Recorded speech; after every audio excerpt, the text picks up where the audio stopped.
Así se desarrolló la reunión de trabajo sobre seguridad ciudadana en el Congreso de la República, con la presencia del ministro del Interior Juan José Santibáñez. Escuchemos. En donde los policías estaban preocupados en hacer uso de sus armas de fuego porque terminaban presos. En lugar de seguir delincuentes durante muchos años, persiguieron policías. Pero queremos solicitar la suscripción de un pacto por la seguridad. De un pacto por la seguridad en donde firmen todos, incluyendo el Ministerio Público y el Poder Judicial. Y dentro de ese pacto se garantice que la Policía Nacional y que sus efectivos en el uso legítimo y legal de sus armas de fuego no van a ser perseguidos judicialmente. Los medios de comunicación, porque algunos medios también están comprometidos con la criminalidad. Y lo digo claramente, lo que generan justamente es que la criminalidad se empodere, porque la noticia en favor de la criminalidad es una noticia en contra de la policía, de las Fuerzas Armadas. De igual manera, damos la más cordial bienvenida a los representantes de las demás entidades que han sido invitadas en su oportunidad. El Congreso de la República considera que una de las tareas fundamentales y una tarea prioritaria que tenemos que acometer como poder del Estado es de luchar contra la delincuencia común y contra la inseguridad ciudadana. Creo que es una tarea prioritaria, es una tarea fundamental y es una tarea que debe unir a todos los peruanos. Que debe unir primero a los poderes del Estado, a los organismos constitucionalmente autónomos, a todas las entidades del sistema de justicia, porque creemos que la integridad física y la vida de los peruanos tiene que ser una tarea altamente prioritaria para quienes ejercemos en este momento una función pública. Por ello es que, conjuntamente con la mesa directiva, conjuntamente con la Comisión de Justicia y Derechos Humanos, que la preside el colega Isaac Mita, y la presidenta de la Comisión de Defensa y Orden Interno, la congresista Adriana Tudela, que está representada por miembros de su mesa directiva, hemos organizado estas reuniones de trabajo que vamos a realizar en 3 sesiones continuadas. El día de hoy está convocada para la participación de los poderes del Estado, los organismos del sistema de justicia y los congresistas representantes de las comisiones que hemos señalado, así como congresistas que son autores de diversos proyectos de ley vinculados a temas de seguridad ciudadana. El próximo viernes 14, también en esta misma aula, en este mismo salón, tenemos una reunión con los representantes de las micro y pequeñas empresas, las MIPES, que quizás sean los ciudadanos y las organizaciones directamente o mayormente golpeadas por la delincuencia común que asola nuestro país, básicamente extorsiones, cobro de cupos, atentados contra su integridad física, etcétera. Y dentro de ellos están los bodegueros, los titulares de las farmacias y boticas, los panaderos, los salones de belleza, los transportistas. Con todos ellos nos vamos a reunir el próximo viernes 14 aquí mismo en esta sala Grau. El subsiguiente martes 18 vamos a estar con los gremios empresariales, con la Cámara de Comercio de Lima, con la Sociedad Nacional de Industria, con la Asociación de Exportadores, con COCFIEP, etcétera, y otras entidades de esa naturaleza, quienes también tienen sus opiniones, tienen sus aportes y tienen su palabra que decir en estos temas cruciales para el país. Efectivamente, el tema que nos convoca es de la más alta importancia para los ciudadanos del país. A los peruanos, colegas, señores autoridades, los están matando todos los días. Los secuestran, les cobran cupos, los extorsionan. Y creo que la ciudadanía está, no de ahora, de hace mucho tiempo ya, porque la delincuencia lamentablemente ha ido ganando terreno en el país, está pidiendo a gritos auxilio a sus autoridades.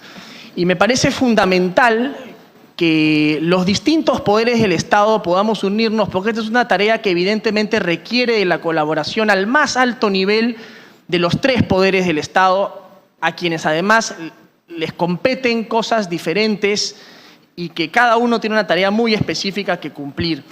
Yo, al igual que mis colegas, lamento profundamente que no esté aquí la señora Fiscal de la Nación y la señora Presidenta del Poder Judicial, porque lo que muestra eso no es otra cosa que falta de voluntad política. Parece que el Ministerio Público estuviese más enfrascado en sus luchas internas de poder o en perseguir al enemigo político que en perseguir al delincuente. Y yo sí tengo que decir con todas sus letras que no solamente me parece una falta de respeto al Congreso, sino a la ciudadanía, porque luego critican las leyes que puede dar el Congreso y cuando se les invita abiertamente a participar de la elaboración y la discusión de esas leyes, entonces no vienen. Y pueden venir representantes o funcionarios, pero esto es una cuestión de voluntad política, de cuánta voluntad existe para trabajar en conjunto y tomar el toro por las astas para resolver el problema de la inseguridad ciudadana que la ciudadanía se queja todos los días de que las autoridades no trabajan para poder resolver. Yo, evidentemente creo que quienes estemos aquí y quienes hayamos venido, yo felicito a los señores ministros de Estado por haber podido estar el día de hoy. Nos pondremos a trabajar con los que estemos y con los que estemos para poner el hombro por el país. Los análisis y comentarios del proyecto de ley 9085 del Poder Ejecutivo, ley que modifique el Código Penal, incorpora el delito de terrorismo urbano. Vamos a hacer el uso de la palabra, en primer término, al señor Ministro del Interior, el doctor Juan José Santibáñez Antúnez, para que un lapso de 7 minutos nos exponga de manera breve y concisa, con la capacidad de síntesis que le conocemos, el proyecto de ley presentado por el Poder Ejecutivo. Capacidad de síntesis y versación, además, del señor Ministro del Interior. Adelante, ministro.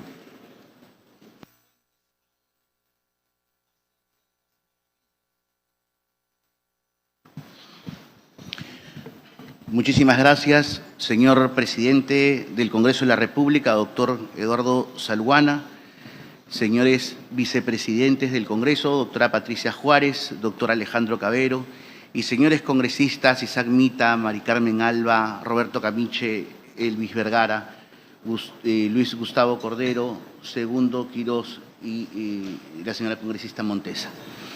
En principio, agradeciendo esta convocatoria a la que nos sumamos de manera inmediata, porque nosotros como sector interior debemos entender claramente que este es un problema de todos y absolutamente todos debemos involucrarnos. Como usted lo ha referido, señor presidente, no solamente quienes ocupamos en este momento el liderazgo de una cartera o quienes estamos a la cabeza de una institución, sino también los empresarios, los ciudadanos. Todas las personas tenemos que involucrarnos porque el tema de la seguridad ciudadana es una tarea de todos. Como consecuencia justamente de estas iniciativas, el Ministerio del Interior desde un principio, desde el año pasado, tuvo como intención proponer la configuración del delito de terrorismo urbano. Probablemente sumamente criticado por algunos, pero también debe entenderse que la figura hoy por hoy resulta necesaria, porque la calificación de terrorismo implica cuestiones más allá de tener una pena más elevada por parte del delito. Conversábamos con el señor ministro de Defensa, la calificación de una conducta como terrorista, por ejemplo, implica la posibilidad de la intervención de las Fuerzas Armadas en la persecución de este delito, porque las Fuerzas Armadas están reconocidas para ejercer poderes contra un enemigo en común y en este caso serían las organizaciones criminales calificadas bajo esta figura. ¿Por qué la incorporación del terrorismo urbano en los delitos de sicariato, conspiración y ofrecimiento para el delito de sicariato y extorsión? Porque son conductas delictivas que desde el Ejecutivo hemos advertido que son aquellas que hoy por hoy están poniendo en vilo la seguridad del país. Pero no solamente queremos desde el sector interior proponer la modificación normativa del Código Penal en estos extremos. Señor presidente, señores congresistas, es necesaria la modificación del Código Penal también en otro tipo de conductas.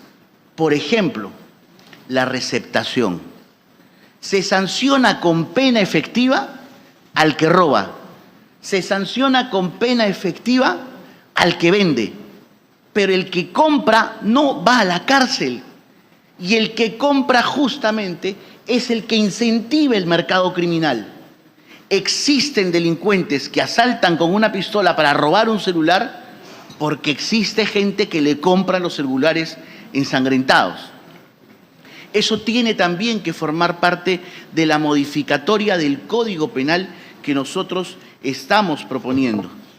Similarmente también, y sé que existe una discusión al respecto del tema, de la participación de los menores de 16 y 17 años en la comisión de estas conductas penales. Definitivamente esta es una cuestión que tendrá que discutirse en una mesa técnica, pero no podemos negar, señores congresistas, no podemos cerrar nuestros ojos frente a una realidad.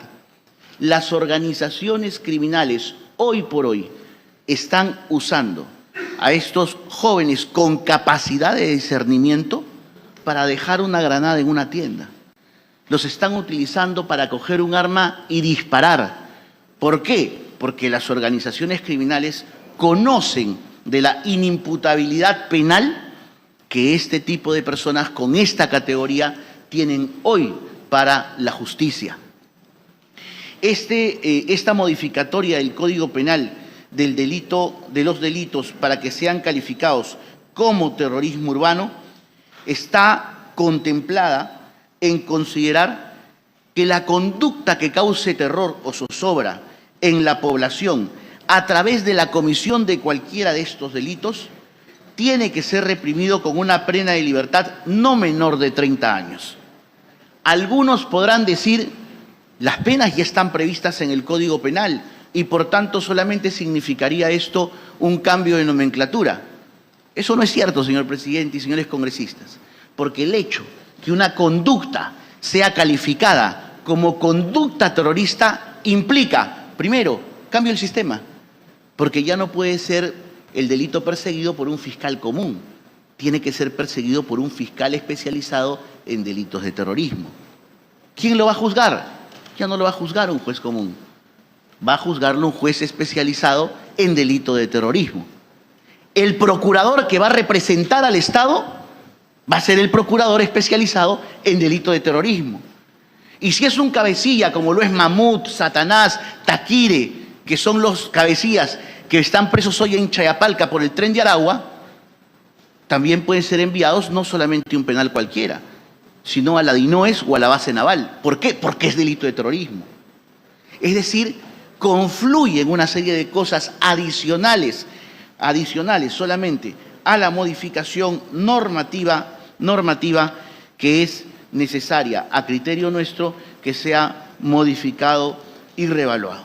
Y finalmente, señor presidente del Congreso de la República y señores congresistas, esta propuesta normativa también tenía la variación en cuanto a la exoneración de los miembros de las Fuerzas Armadas y de la Policía Nacional que durante la vigencia de cualquier tipo de estado de emergencia sean denunciados por actos realizados en cumplimiento de sus funciones y que sean investigados o procesados de acuerdo a lo previsto en el artículo 173 de la Constitución Política.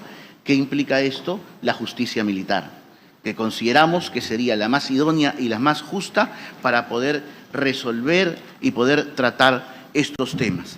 Finalmente, señor presidente del Congreso y señores congresistas, para concluir el inicio de esta exposición.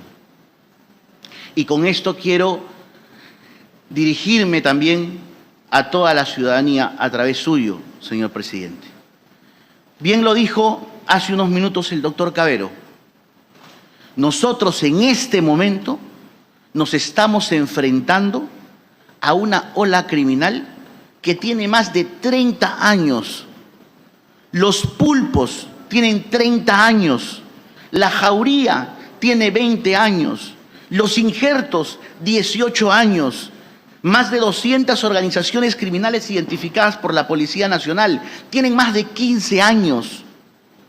La gran pregunta es, ¿qué hicieron los que estuvieron sentados aquí, en lugar nuestro, antes de que esto explotara? Algunos decían, el ministro del Interior recibió una papa caliente. No, recibió una papa quemada. Porque cuando recibimos el Ministerio del Interior, se recibió un ministerio con el 85% del parque automotor que no funcionaba. Un ministerio que merecía que sus policías tengan mejor armamento y mejor protección. Un ministerio en donde los policías estaban preocupados en hacer uso de sus armas de fuego porque terminaban presos.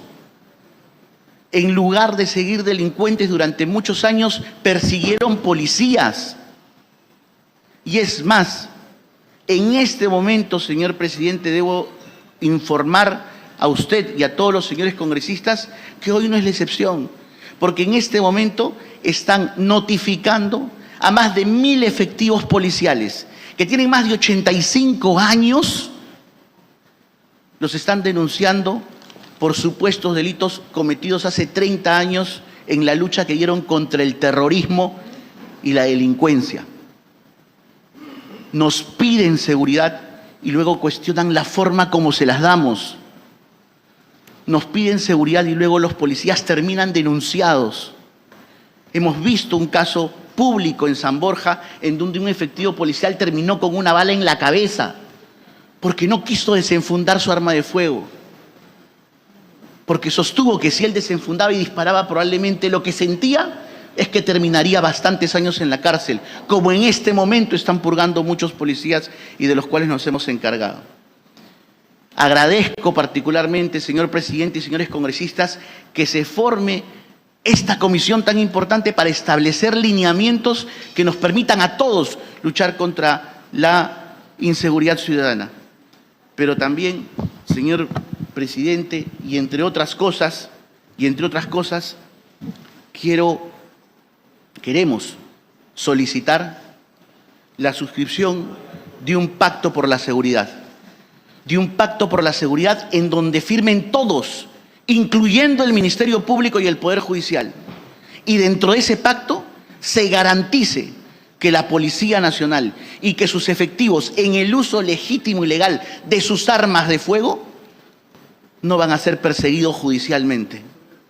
Necesitamos eso para poder continuar en la lucha contra la delincuencia y la criminalidad. Que todos los días la Policía Nacional captura delincuentes. Muestra de ello es lo ocurrido hace 48 horas, calificado a nivel Latinoamérica como uno de los operativos más importantes contra una organización criminal, que es el Tren de Aragua. Muchísimas gracias, señor presidente. Vamos a ceder el uso a la palabra al doctor Raúl Enrique Miranda Sousa, representante de la Defensoría del Pueblo, sobre el mismo tema. Por 5 minutos, por favor.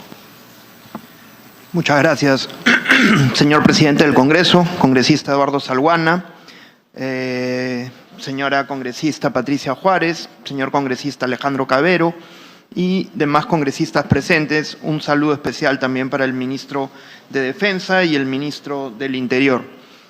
Primero, traer el saludo institucional del señor defensor del pueblo, el doctor Josué Gutiérrez, que no se encuentra en estos momentos en el país, por lo que ha tenido a bien encargarnos a mí y al doctor Fernández representarlo en este importante mes.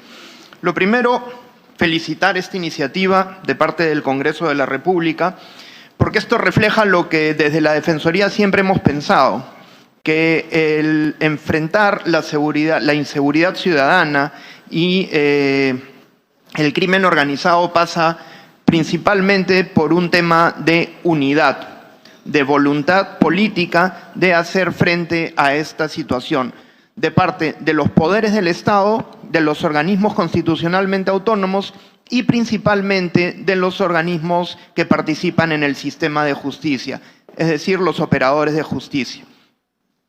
Esta situación es importante para la Defensoría del Pueblo porque el problema de la inseguridad ciudadana es un problema transversal, es un problema que afecta distintos derechos de la ciudadanía, el derecho a la vida, a la integridad, a las libertades personales, incluso al libre tránsito y también el derecho al patrimonio. Hay una afectación económica, los presentes lo tienen muy claro, que la situación, el apogeo del delito de extorsión está provocando el cierre de muchas pequeñas empresas, lo cual tiene una injerencia muy grande en la economía y en el sustento de las poblaciones de menores recursos. En este sentido, la Defensoría, como decía, tiene una preocupación muy importante que se ha visto reflejada en la modificación de su reglamento de organización y funciones, creando la Adjuntía para la Seguridad Ciudadana, la Seguridad Nacional y la lucha contra las drogas. La Defensoría ha propuesto medidas específicas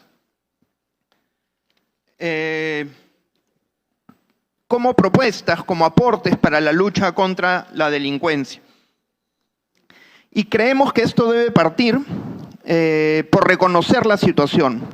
Como ha señalado el señor ministro del Interior, estamos en una situación crítica que no es de un día para otro, sino viene de mucho tiempo atrás, que ha ido empoderando a las organizaciones criminales, dada la ineficacia y la ineficiencia de los operadores de justicia en la imposibilidad de identificar, individualizar a las personas y por lo tanto generar una sensación de impunidad por parte de las organizaciones criminales. Los mecanismos están, los sistemas están. Nosotros sugerimos que haya una revisión, un autoanálisis de la eficacia de estos mecanismos que no están escritos en piedra. Y principalmente la aplicación no de medidas reactivas, no actuar una vez cometidos los delitos o las situaciones de la criminalidad organizada, sino enfocarnos bajo un liderazgo del Poder Ejecutivo, con la participación de los poderes del Estado y los operadores de justicia, bajo un compromiso de establecer medidas preventivas. Tenemos que basarnos en la prevención. La prevención corrige situaciones futuras y a eso nos debemos enfocar. Luego, tenemos que ir a la par, que es una declaración que ha sido criticada por algunas personas, pero debemos ir a la par. Las organizaciones criminales están en una constante evolución y modernización y desde el Estado tenemos que tener los recursos necesarios para poder afrontar esa situación. Tenemos que ganarles por puesta de mano a las organizaciones criminales en su eficiencia y su capacidad de respuesta. Asimismo, revisar la eficiencia de las acciones preventivas de la Policía Nacional del Perú y qué hacen los gobiernos regionales y locales por la seguridad ciudadana.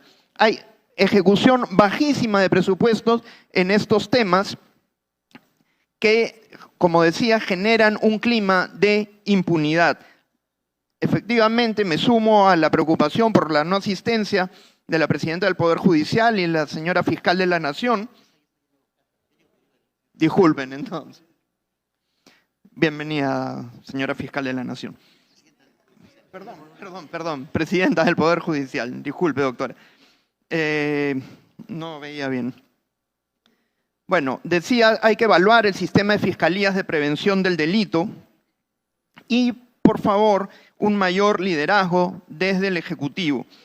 Proponemos también que haya mayores sesiones del CONASEC, no solo las limitadas al mínimo legal establecido, políticas preventivas, sistema de inteligencia vecinal, una mayor promoción y publicidad de los mecanismos de protección de los denunciantes. Sabemos que hay una cifra negra de la delincuencia que no está transparentada por el miedo de las personas, sobre todo en la situación de extorsiones, no denuncian por temor justamente a las represalias de las organizaciones criminales. Asimismo, el apogeo de la ciberdelincuencia, también hay fiscalías especializadas, pero no hay un reflejo de eso en el Poder Judicial, y porque la ciberdelincuencia está vinculada directamente a los casos de extorsión. Y finalmente, evaluar sobre todo también la eficacia de las declaraciones de estado de emergencia, ¿no? Nosotros saludamos el esfuerzo de parte de los poderes del Estado en luchar contra la delincuencia, Sin embargo, creemos que hay medidas por plantear concretas que coadyuvarán a la lucha contra la delincuencia y la sensación de inseguridad ciudadana. Gracias, presidente. Saludo a la mesa, a la primera vicepresidenta, Patricia Juárez, a la presidenta del Poder Judicial, la doctora Tello, el ministro de Defensa, Astudillo, el ministro de Interior, Santibáñez, representantes de la Fiscalía, representantes de Defensoría del Pueblo y a todos mis colegas que están aquí presentes. Pero creo que aquí falta una entidad importante, presidente, para la próxima reunión, el ministro de Economía. Porque si vamos a hacer aquí un compromiso, como ha propuesto el ministro del Interior, de trabajar juntos y cada uno de nuestro sector para lo que nos compete, desde nuestro ámbito de competencia, necesitamos al MEF, porque el MEF es el que da el presupuesto. Y si hablamos con la mayoría de las cabezas, ¿no?, seguro tanto de Fiscalía, Poder Judicial, los ministerios, lo que se necesita acá es plata, porque nosotros damos las iniciativas legislativas, que por cierto hemos dado más de 25 proyectos de ley. O sea, este Congreso trabaja por combatir la inseguridad ciudadana y luego se tiene que reglamentar. Hay muchas que faltan reglamento y si no se reglamenta no entra en vigencia. Pero aparte, muchas, para poder implementarse, necesitan del apoyo económico. Conversaba viniendo con algunos alcaldes cuando venía a esta reunión y me decían, tengo serenos y no tengo dinero para darles el equipo, sus chalecos, antibalas, todo lo que ellos necesitan. Tengo patrulleros, tengo motos que me han donado la Municipalidad de Lima, pero no tengo choferes y están ahí parados. Entonces, creo que esta iniciativa de trabajar todos juntos, y felicito la mesa directiva y que sea una iniciativa del Congreso, porque si Mahoma no va a la montaña va a Mahoma, pero alguien tiene que tener la iniciativa. Este problema de la inseguridad ciudadana es un problema que aqueja a todo el país y en todas las encuestas sale que es la primera preocupación de los peruanos.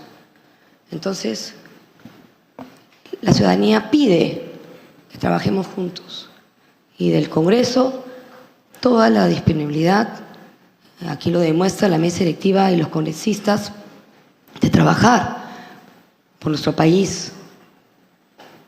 Queremos inversión, queremos trabajo y no queremos que nuestros familiares y amigos no estén constantemente en robos o fallezcan. Así que esperemos que en ese compromiso que se firme, esté también la firma del Ministerio de Economía. Entonces, presidente, me han invitado a hablar sobre los proyectos de ley que he presentado contra la inseguridad ciudadana y paso a exponer el primer proyecto de ley. Proyecto de ley 10.109/2024, creación del Sistema Nacional Especializado en Flagrancia Delictiva. Señor presidente, la realidad actual evidencia que los casos de flagrancia no se resuelven con la rapidez que la ley exige. Solo en el año 2023, según el INEI, 215.159 personas fueron detenidas por la comisión de delitos en flagrancia, reflejando la urgencia de fortalecer los mecanismos de respuesta del sistema de justicia. La falta de coordinación entre instituciones, la duplicidad de esfuerzos y las deficiencias en infraestructura han generado retrasos en los procesos judiciales y una creciente sensación de impunidad en la población. Para abordar esta problemática, este proyecto de ley propone la creación del Sistema Nacional Especializado en Flagrancia Delictiva, con el objetivo de garantizar una respuesta rápida y efectiva ante delitos flagrantes. Este sistema busca fortalecer la articulación entre los operadores de justicia y mejorar la protección de los derechos de las víctimas y los procesados. El Sistema Nacional Especializado en Flagrancia Delictiva estará conformado por el Poder Judicial, el Ministerio Público, el Ministerio del Interior, el Ministerio de Justicia, el Ministerio de Economía, la Policía Nacional y la Defensoría del Pueblo. Sus principios rectores incluyen unidad de actuación, autonomía funcional, celeridad procesal, inclusión, transparencia y rendición de cuentas.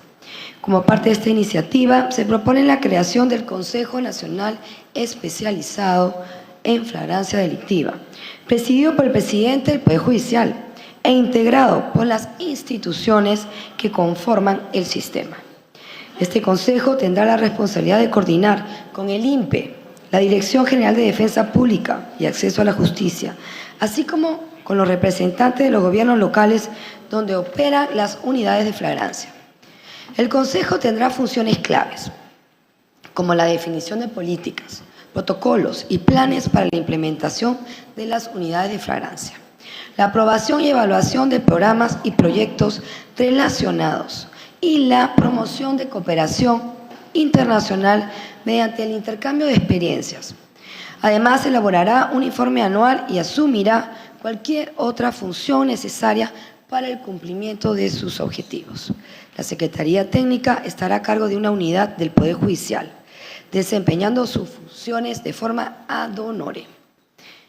En cuanto a la implementación de las unidades de flagrancia delictiva, estas se establecerán a nivel nacional, permitiendo que los operadores del sistema de justicia, Poder Judicial, Ministerio Público y Policía Nacional, trabajen de manera coordinada en un mismo espacio físico. Su instalación será progresiva, priorizando las zonas en mayor incidencia delictiva y sobrecarga procesal. Asimismo, se prevé el uso de plataformas tecnológicas para optimizar el intercambio de información entre las instituciones involucradas. El Consejo Nacional Especializado en Flagrancia Delictiva presentará anualmente un informe sobre los avances y logros obtenidos a la Comisión de Justicia y Derechos Humanos del Congreso. La implementación de ese sistema se financiará con los presupuestos institucionales existentes de las entidades involucradas, sin generar costos adicionales al Estado. Como disposiciones complementarias, se establece que el Poder Ejecutivo, a propuesta del Consejo Nacional Especializado en Flagrancia Delictiva, aprobará el reglamento interno del Sistema Nacional Especializado en Flagrancia Delictiva en un plazo máximo de 90 días calendario desde la entrada en vigencia de esta ley. Asimismo, el Consejo realizará revisiones periódicas cada 3 años para actualizar las políticas, protocolos, lineamientos y planes, garantizando la adaptabilidad del sistema a los cambios sociales y avances tecnológicos. Finalmente, el Sistema Nacional Especializado en Flagrancia Delictiva coordinará sus actividades con otros sistemas nacionales especializados en justicia, como el Sistema de Protección y Sanción de la Violencia contra las Mujeres, entre otros que se requieran, asegurando un enfoque integral y eficiente en la administración de justicia. A manera de conclusión, este sistema traerá beneficios concretos para la seguridad ciudadana como, en primer lugar, reducción de los tiempos procesales, asegurando justicia rápida y efectiva. Segundo, mayor eficiencia en el uso de recursos públicos, eliminando duplicidad y optimizando esfuerzos. Tercero, fortalecimiento de la seguridad ciudadana, con una respuesta inmediata que desincentive el crimen. Cuarto, transparencia y rendición de cuentas, garantizando el correcto funcionamiento del sistema. La justicia pronta y efectiva es un pilar fundamental del Estado de Derecho. Por ello, invoco al presidente de la Comisión de Justicia a priorizar este proyecto y dictaminar conjuntamente las iniciativas vinculadas a esta propuesta. Como dije al principio, y me quedan algún par de minutos, quisiera comentar, si es posible, otro proyecto de ley pequeños. Presidente, si es posible, un par de minutos más. Presidenta, no, usted no la puedo negar. 2 minutos. Gracias, presidente, por su apoyo, como siempre. Entonces, hay otro proyecto de ley que he presentado que me parece importante que lo sepan las autoridades presentes, que es el fortalecimiento de la seguridad en establecimientos penitenciarios. Esta propuesta modifica los artículos 368A, 368B, 368C y 368D del Código Penal, aumentando las sanciones para quienes faciliten el ingreso de equipos de comunicación, armas o materiales peligrosos en los penales. Se propone además el endurecimiento de sanciones para funcionarios públicos y abogados que colaboren en estos actos ilícitos.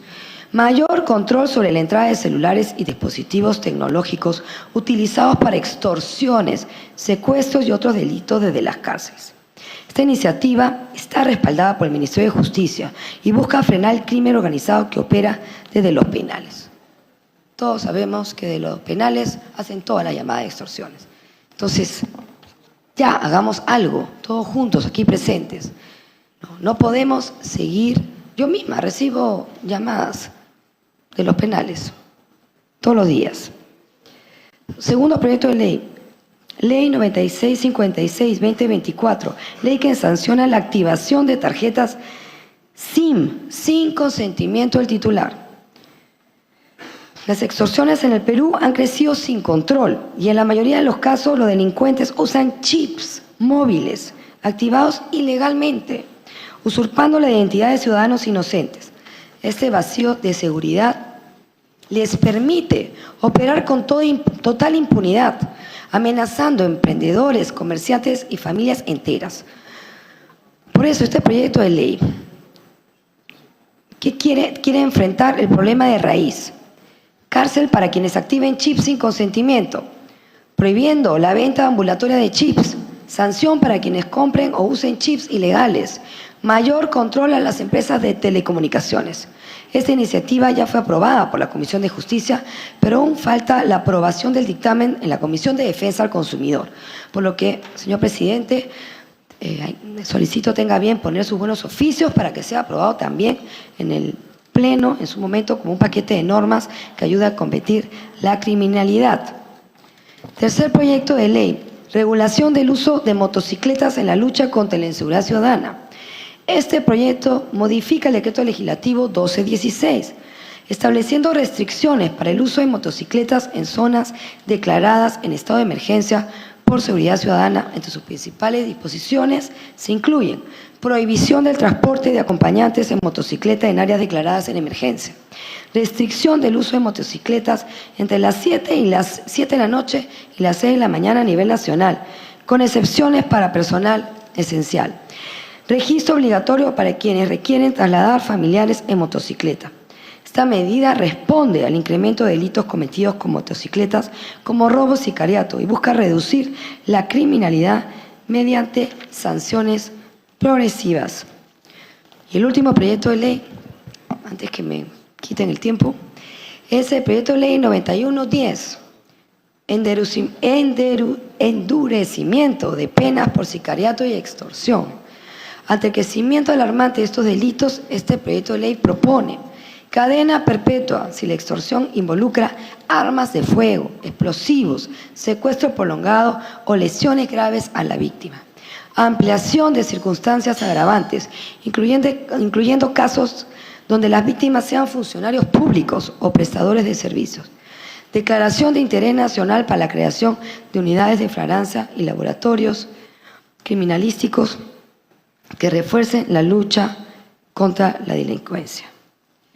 Señor presidente, proyecto de ley hay de todos los congresistas.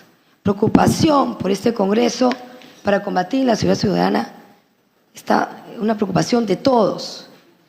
Lo que debemos hacer es recibir las opiniones, ¿no?, cuando llegan a las comisiones de las entidades, trabajar por ello en conjunto, coordinadamente, aprobar los proyectos de ley. Todos estos están en la Comisión de Justicia, aquí a través de usted, presidente del Congreso, pedirle al presidente Isaac Mita que sus asesores pongan punch y trabajen en estos dictámenes y luego se pueda poner inmediatamente y aprobarlos en la sesión de pleno. Pero aquí nosotros aprobamos proyectos de ley. Los que ejecutan y la responsabilidad la tienen ustedes, todos los que están aquí. Entonces, nosotros damos las leyes, pero no las aplicamos, no las ejecutamos, no tenemos presupuesto. Entonces, esto es una tarea de todos, un compromiso de todos. Totalmente de acuerdo con ese compromiso, pero que no quede en papel, que trabajemos. La ciudadanía nos mira, nos pide apoyo. Y todos tenemos que dejar de lado ideologías, si somos Ejecutivo, Poder Judicial, Ministerio Público, Congreso. Acá tenemos que estar unidos en una sola voz. Gracias, señor presidente. Vamos a ceder el uso de la palabra al señor ministro del Interior para que nos haga sus comentarios y análisis de la ley que declara en emergencia a la Policía Nacional del Perú. Señor ministro, 5 minutos.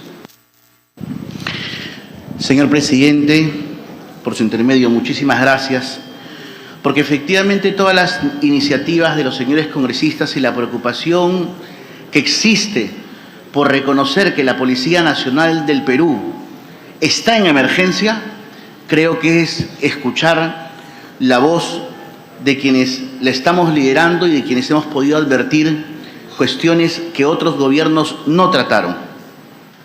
Señor presidente, cuando recibimos el Ministerio del Interior, como ya lo he referido, recibimos un ministerio con un parque automotor destruido en un 85%.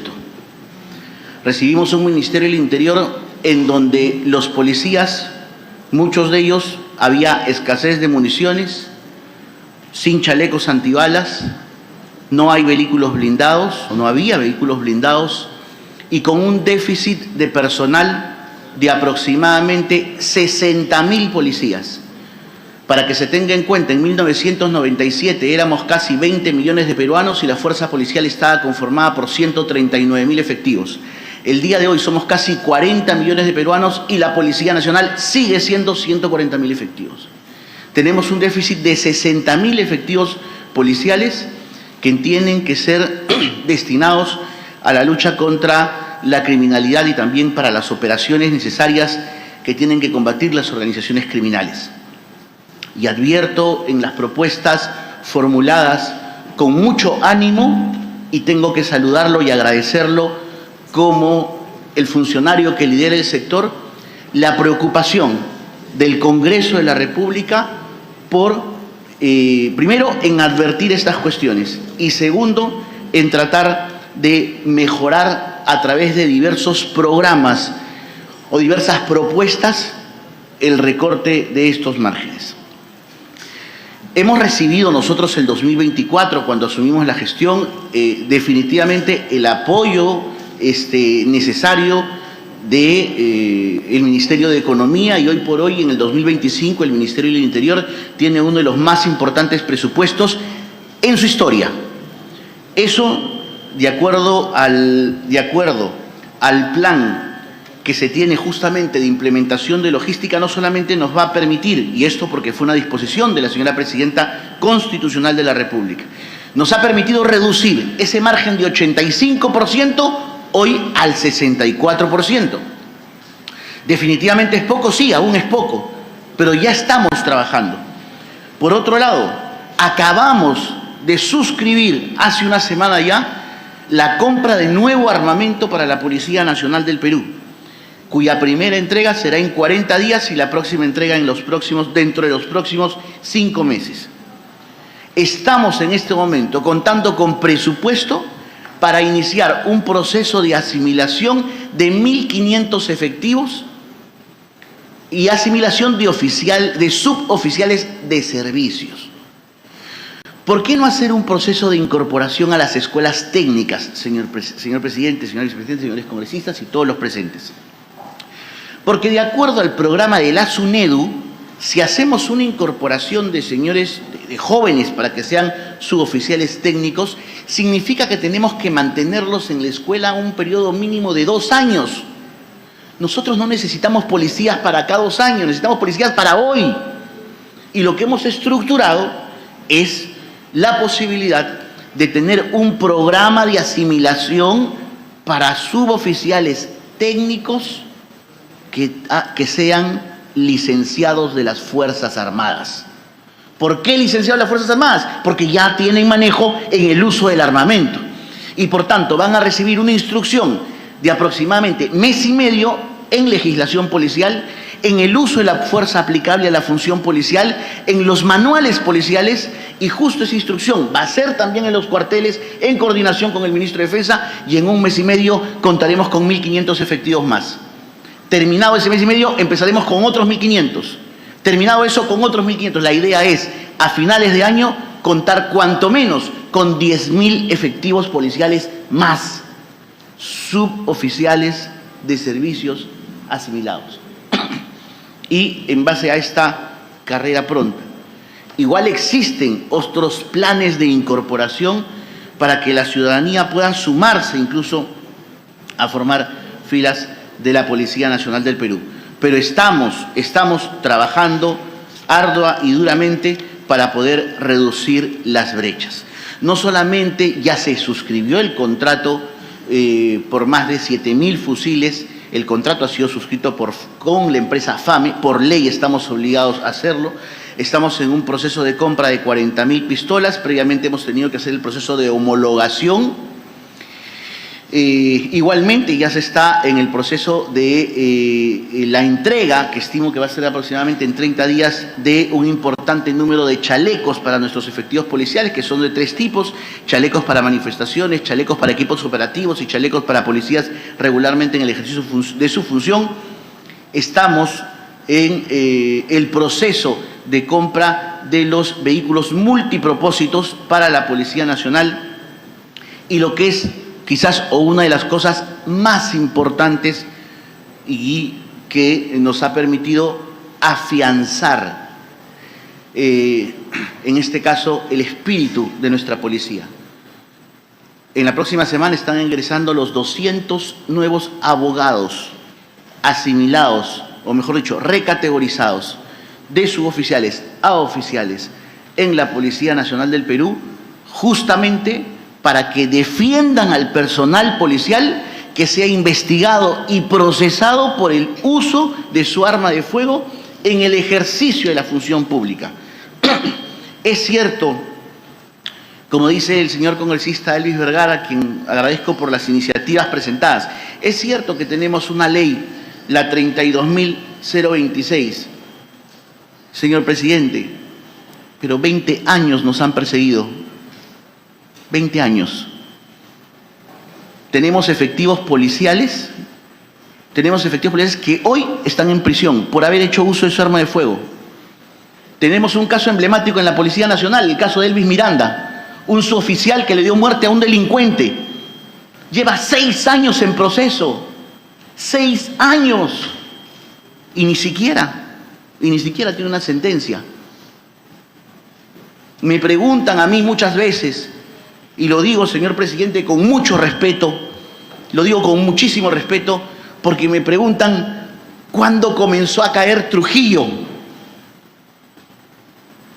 Trujillo comenzó a caer cuando comenzaron a meter presos a los policías, cuando les inventaron un escuadrón de la muerte. Porque eso fue, señor presidente. Eso fue. Si no, pregúntenle a los trujillanos, cuando había ese tema y la policía sacaba su armamento y disparaba al delincuente, si es que las organizaciones criminales habían crecido tanto. Lo mismo ocurrió en Piura. Tenemos hoy un teniente al cual estamos dándole defensa, acusado de haber supuestamente torturado a un extorsionador que murió en una celda y que lógicamente no murió por una participación del efectivo policial.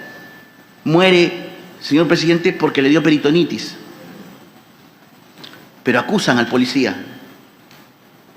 detienen al policía, encarcelan al policía.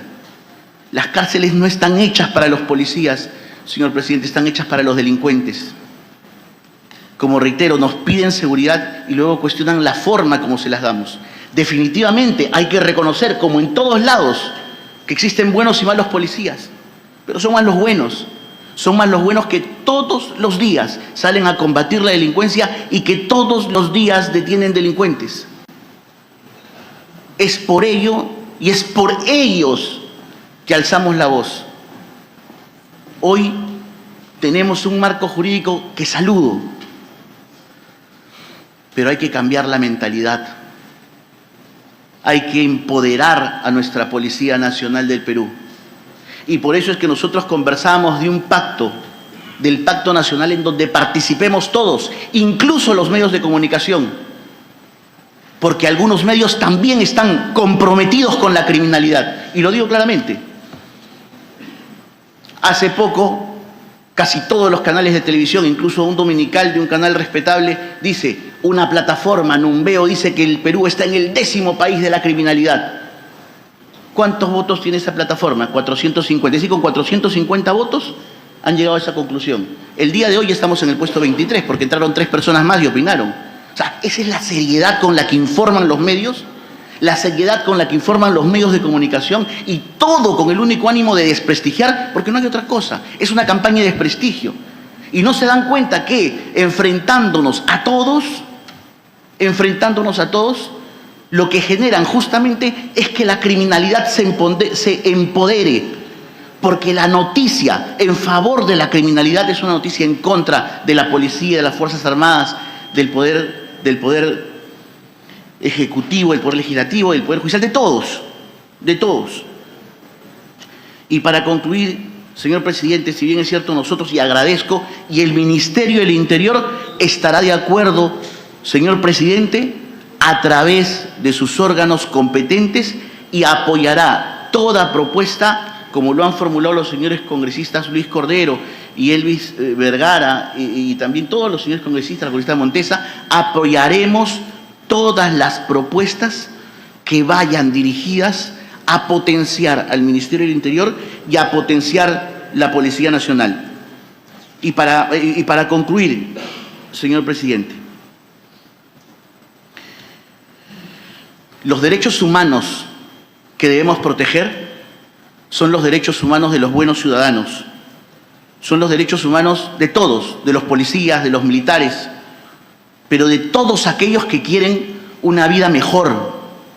Los derechos humanos que debemos proteger son los derechos humanos de los niños y de los jóvenes que quieren estudiar, que quieren salir adelante, no de aquellos que empuñan un arma.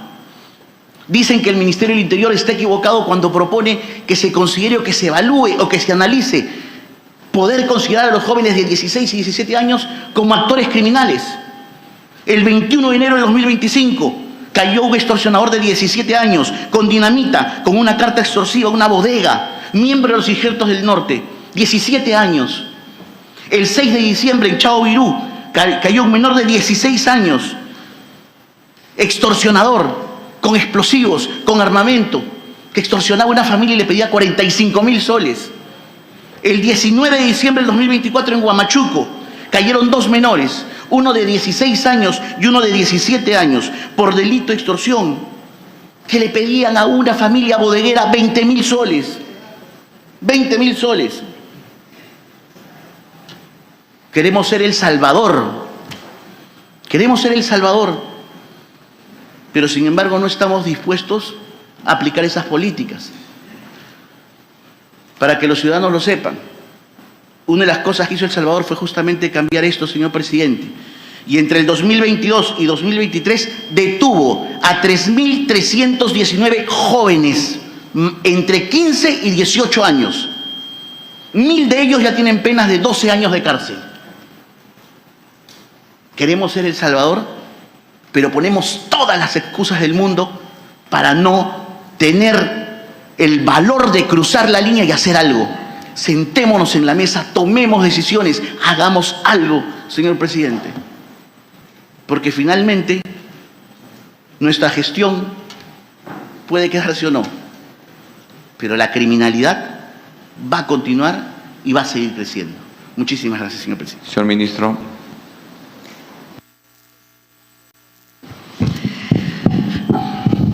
Muchas gracias, señor presidente. No, lo que solamente queríamos referir es que si nosotros sí teníamos, digamos, información del tema de la participación, en este caso, de la participación de la Policía Nacional del Perú, así como los detenidos que se habían tenido durante el estado de emergencia que se practicó en los distritos de Lima y Callao. Haciendo justamente mención o referencia a lo que la señora Presidenta del Poder Judicial nos comentaba.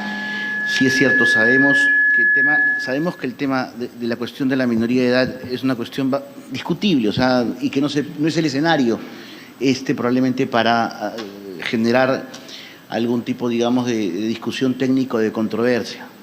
No obstante, consideramos si es algo que se debe tratar, y se debe tratar porque los invito a todos a ver en Google pongan extorsionador llama a su mamá y van a ver un video que tiene más de 1 millón de vistas de un adolescente de 17 años que la llama a su mamá pidiéndole que le informe dónde esconden la dinamita y las armas. Y ese es miembro de la organización criminal que dio muerte a una persona que manejaba su vehículo y a la cual le dispararon estando en recorrido.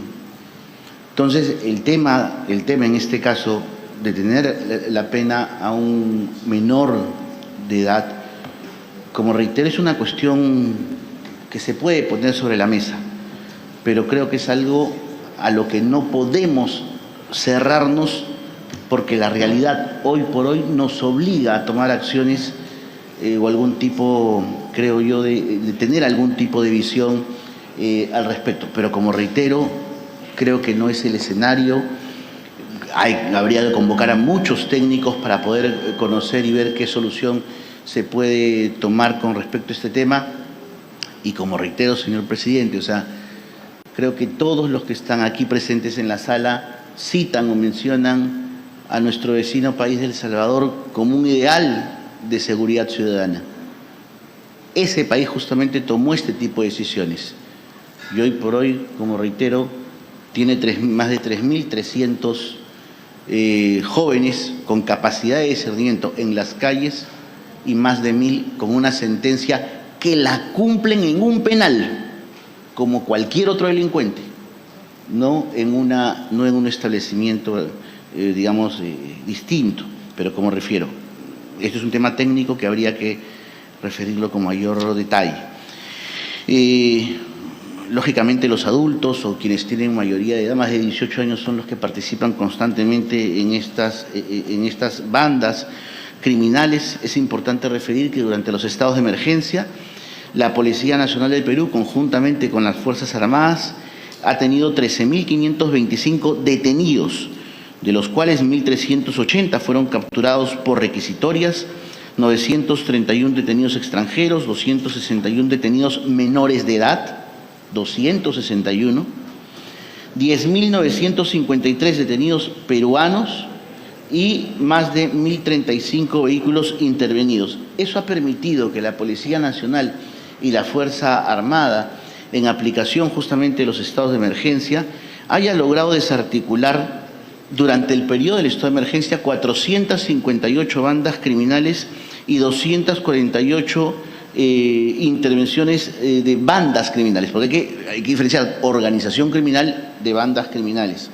y lo que ha implicado una reducción en la comisión de delitos como homicidio, robo y secuestro.